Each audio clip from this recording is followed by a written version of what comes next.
The Nigerian law recognizes the customary marriage system as a marriage conducted in accordance with the customs of the bride and the groom.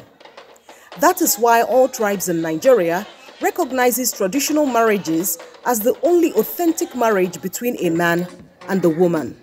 Traditional marriage is very, very important, most especially in this Nigeria. Because if you look at churches nowadays, no pastor will join you if you are not traditionally married. So it's not as if you can do traditional wedding and decide not to even do any other type of wedding. But when you do church wedding, there's no way you do church wedding without traditional wedding. As important as this system of marriage is in Nigeria's culture, there are many elements and observances that must be met before a man can proudly say that he has married a woman.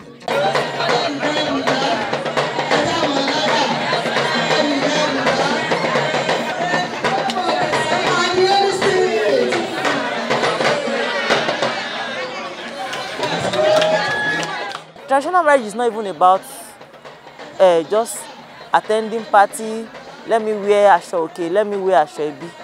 It's for the fact that your parents, your siblings, your aunties, your uncles, they are there to say, yes, we have agreed to this marriage. Like, and after telling you to pay owori, which is bride price, first, before they can join you. And they call it sadaki. So it is very, you can say that in every religion, bride price is very, very important.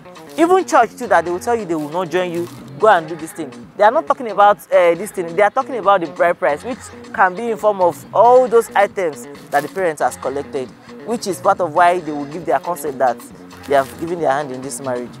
In traditional marriage rites, marriage elements like bride price, kola nut, local wine, go-betweens or witnesses, kingsmen, maternal relations, or others are very essential in conducting a traditional marriage in the village or in the city. Today, we could see a lot of changes or adjustments to these rites. We could also see others pay bride price with POS transfers or even pay bride price in view, pending when cash was made available. Some brides, probably some parents, they will say, there's no need, it's only those days that they will do it. We don't want kola nut, I'm not babalawo. It's all babalawo that used to collect kola nut during their child wedding. And of which everything has significance. During this time that our parents used to collect them, they use them for prayers. They can collect kola nut and this thing, they will say, like Yoruba, they will say, Obi, don't be kudanu. Ìyàwó yìí, abimo, like, abi nǹkan burúkú dànù nínú ìgbéyàwó wọn. This yam that they are using, fruits, they will say eso. Yoruba name for fruit is eso. One ìgbéyàwó yín aso eso rere. Ẹja, they use fish. All those things have significance. All those items, they are not just for paparazzi's sake, for me to see that, wow, see, they collected plenty things because of me. Now, how does lack of these elements in a marriage rite affect our culture? You see, when we are talking about traditional marriage, it's not just about, okay, I am married traditionally. Yes, we called Alaga. Alaga ushered me in. Alaga, my husband, ushered my husband in to prostrate. Traditional marriage is even beyond that. There are so many elements that will make it up, like to make it say, it is truly a traditional wedding. A traditional wedding, yes. If those things are absent, it is not traditional marriage.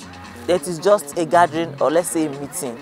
Would a traditional marriage which was not conducted with all the traditional rites be considered a proper marriage? Yoruba culture, they value this prostrating of a thing. So if they are not, church wedding will not give you, it's not as if I'm saying church wedding is not good, but church wedding will not give you room for such. Court wedding is just for you to write inside paper and biro. But this traditional is when you will get to know each other, know about this person's culture. All this prostrating, some will say, I cannot prostrate, of which it is those things that will make it, yes, that's why you see when some prostrate will say, show bebefe, are you the one pleading or they are the one pleading for you to marry and vice versa. So you have to prostrate and it should be there that you are the one actually pleading to marry this child.